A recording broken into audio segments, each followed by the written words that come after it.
Hello বন্ধুরা, welcome to my channel my কিচেনে সবাইকে ওয়েলকাম। আজকে আমি রান্না করব কচুরমুখী দিয়ে মাছ দিয়ে তরকারি। এখানে দেখো আমি কচুরমুখীটাকে সেদ্ধ বসিয়ে দিয়েছি, ভালো করে কেটে ধুয়ে পরিষ্কার করে আমি সেদ্ধ বসিয়েছি। আর এখানে আমি বাটা মাছ নিয়েছি, আর আমার কাছে 2 পিস রুই মাছ ছিল, সেটাকেও নিয়ে নিয়েছি। দেখো আমি নুন হলুদ মাখিয়ে রেখে দিয়েছি। এবার মাছগুলোকে ভেজে নেব এক এক করে। এখানে আমি বাটা মাছ ভাজা বসিয়ে দিয়েছি, বাটা মাছটা ভাজা হচ্ছে। বাটা মাছটা ভাজা হয়ে গেছে, আমি এবার এর মধ্যে রুই মাছটাকেও ভেজে নেব।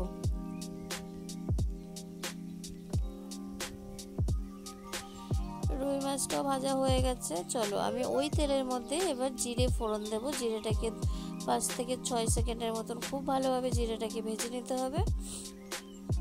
এবার আমি এর মধ্যে দেব জিরে গুঁড়ো, হলুদ গুঁড়ো, লবণ, কাঁচা লঙ্কা তেলের মধ্যে দিয়ে দেবো।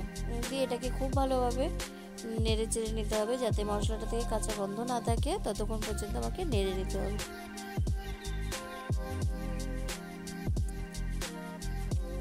দেখো আমি মশলাটা যাতে নিচে ধরে না যায়, সেই জন্য আমি সামান্য একটু জল দিয়ে মশলাটাকে কষিয়ে নেব।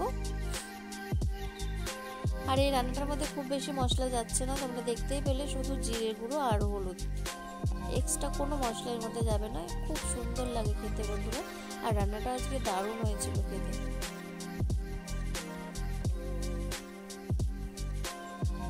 তো এটা কষানো হয়ে গেছে, মশলাটা খুব ভালোভাবে ভাজা হয়ে গেছে। এবার আমি এর মধ্যে সেদ্ধ করে রাখা কচুরমুখী আর আলুটাকে দিয়ে দেব।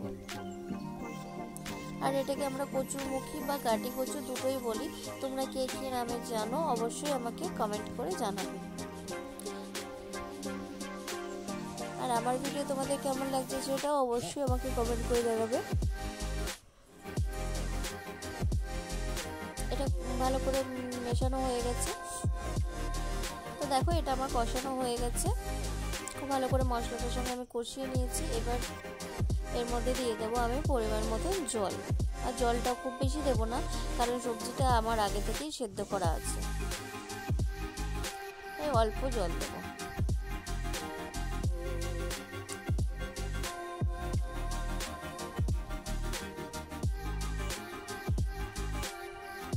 এবার তরকারিটা ফুটে গেছে।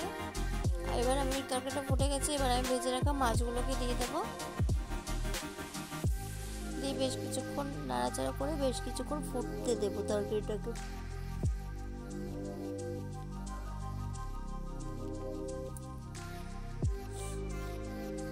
এখানে আমি একটা আলু কেটে দেখিয়ে দিচ্ছি তোমাদেরকে। দেখো আলুটা সেদ্ধ হয়ে গেছে। একটা কচুরমুখী কেটেও দেখিয়ে দেবো, সেটাও দেখো তোমরা সেদ্ধ হয়ে গেছে, ভালো করে সেদ্ধ হয়ে গেছে। তরকারিটা ফুটছে আমার, প্রায় তরকারিটা রান্না হয়ে গেছে। আমার রান্নাটা প্রায় হয়ে এসছে। চলো আমি নামিয়ে নিয়ে এসে তারপরে তোমাদেরকে দেখাচ্ছি কেমন হয়েছে দেখতে। ফাইনালি বন্ধুরা রান্নাটা এরকম এসছে। কাঁচা লঙ্কার তরকারি কেমন লাগছে দেখতে অবশ্যই তোমরা কিন্তু কমেন্ট করে জানাবে। আর আজকের ভিডিওটা